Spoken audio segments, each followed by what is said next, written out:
like to introduce you to a new line of brushes by Low Cornell. This one is called the CurvedFlat. It comes in a 12, a 10, and a 6. And as you can see, it has a gentle arc on one side and a flat portion on the other side.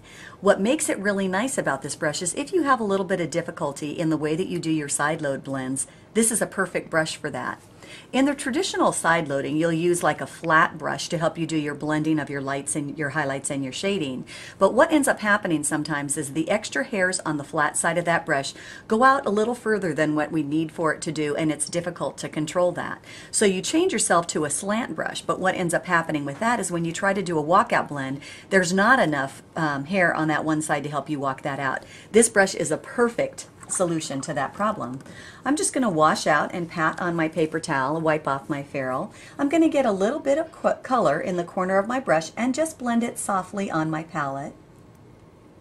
And I'm going to do a little bit of a C-stroke here because a C-stroke requires that you fill it in so that it will look like it's rounded. With a traditional flat brush, it would have carried that paint out a little outside of that circle and made it look like it wasn't right.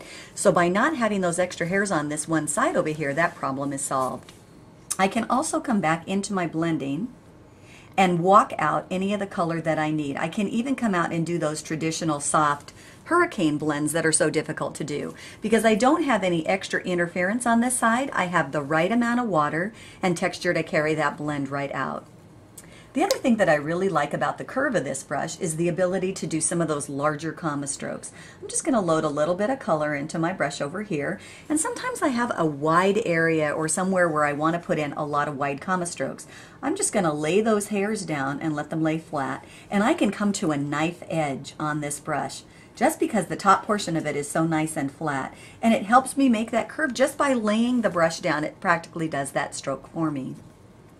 One of the nice surprises about this brush that I didn't expect when I first started using it was my ability to do ribbon strokes.